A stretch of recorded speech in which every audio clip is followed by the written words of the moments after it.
if you've been thinking about traveling to Uluru-Kata Tjuta National Park and filming and photographing your time there, then you need to watch this video. Okay, so you might have seen in the media recently that there's some new laws and permits required to film and photograph at Uluru-Kata Tjuta National Park. It's kind of blowing up at the moment. We have recently been to Uluru-Kata Tjuta National Park. We did film and photograph there. After visiting, we received a message from our mate Adrian of a reel of this couple who went a couple of months ago, filmed a video, put it up on YouTube, post photos to their Instagram, and then after the fact have received an email from the Uluru Body Corp, I suppose, saying that they could be fined because they did not receive a permit. Pretty big fines. So we just want to jump in here and say quickly, this isn't a video about our opinion on the whole matter. This is a video about the process of getting a permit to go and film and photograph if you're a content creator, or even if you just want to put up on your own personal Instagram or anything like that. Pretty much any filming and photographing, this is what you need to do. Yes, and so this is the process we have done. So as I said, we have been to Uluru-Kata Tjuta National Park. We didn't realise you needed a permit until after the fact. So we have now applied for that permit. I'll just say, because we want to do the right thing. Yes, we want to do the right thing. We just want to also put that out there. Like on our YouTube channel, we generally try and do the right thing, because being in a public forum, putting these videos out, we want to make sure that, you know, we don't want to do something incorrect and then someone else thinks it's all good who watches our videos, and then they do it and they get a fine. So we don't want that. So, you know, if something says don't film, don't photograph, we generally try and we don't do it, you know, especially at, you know, places of cultural significance like Uluru. We just, you know, don't do it.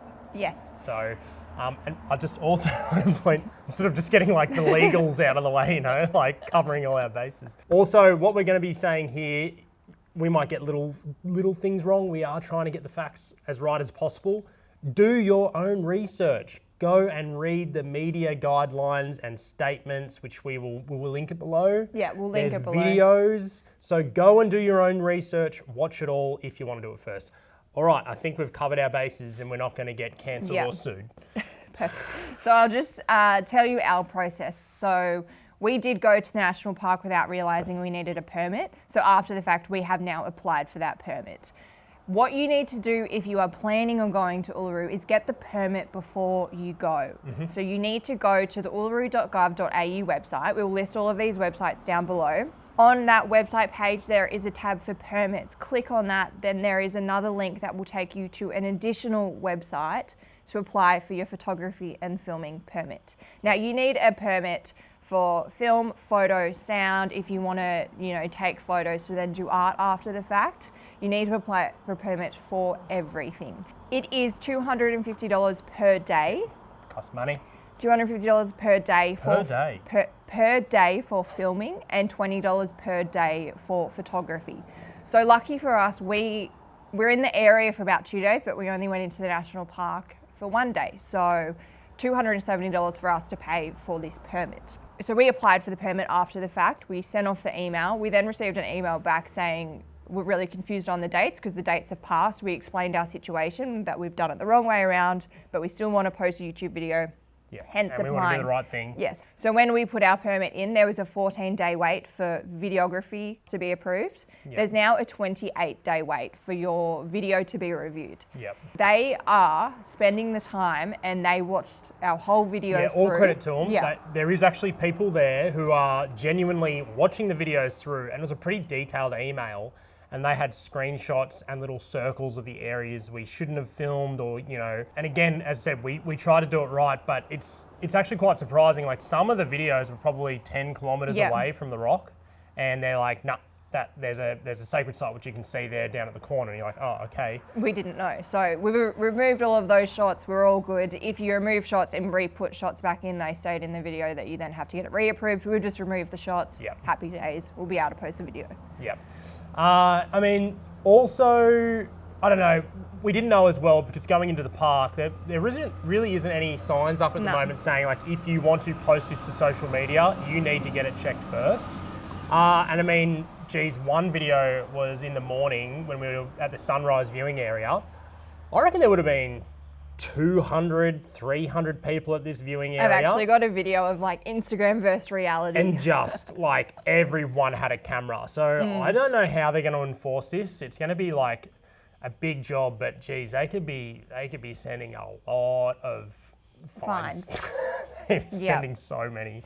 So we did also see a video yesterday essentially saying that if photos for personal use are fine, but if you post it to Instagram, that then becomes commercial, or like, because it's on a platform. So just double check what you're doing. I suppose a way to get this information out is us, like content creators, putting out this information. So that's why we are sharing it. Exactly. So we kind of want to see if we can help anyone else out. Yeah. A few other things like that were kind of confusing, or like not really confusing, but just sort of surprising, I suppose. Like Kata Tjuta, the Olgas.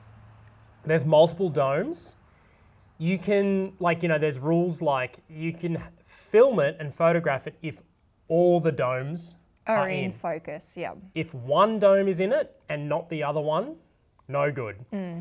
If I have both domes in the shot and I pan across, which we did in a shot, and then only have the other dome goes out, no good.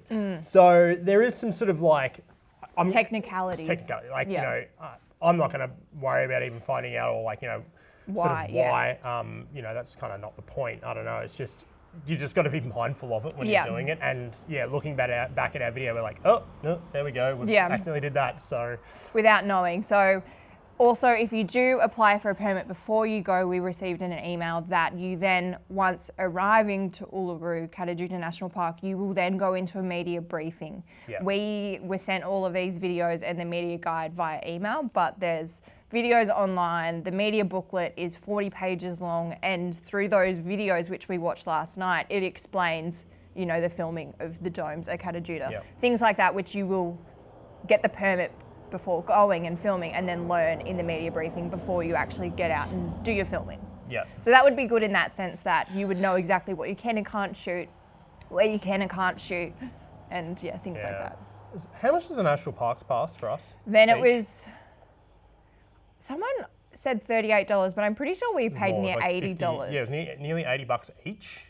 Or just for the both of us? Maybe anyway, for the both of us and the car. We'll chuck some prices up, but I mean, you sort of add it all up. It's sort of like $300-400 just to sort of like, if you want to do any photographs, put them on Instagram and go and check out the rock. Yeah, expensive. So it's pretty expensive actually. Yeah. So we have had a travel video edited for like a fortnight now, and it should have been up, but it hasn't been put up. Because we've just been waiting for this permit, so we've kind of put in a couple of filler videos. So yeah, if you want to do any content, definitely just double check everything. Go and, you know, check out the websites and read it all for yourself. And finding the permits is actually pretty convoluted. Yeah, on the we'll internet. put it all linked down below. But yeah, you need to make sure, like everything, I suppose, or with some things with Travelling Australia now, you need to forward plan. You need to get your permit before you go. You need to organise the time for a media briefing. And this could take up to, I think, like a month or so before you go. So kind of like getting into Arnhem Land, you have to plan all your permits for that. So it's probably just something that we're going to have to live with, I suppose, from now on. I think it's going to be popping up more and more. I can't see it going back. Like it's just going to be more and more. It's just something we're just going to have to do.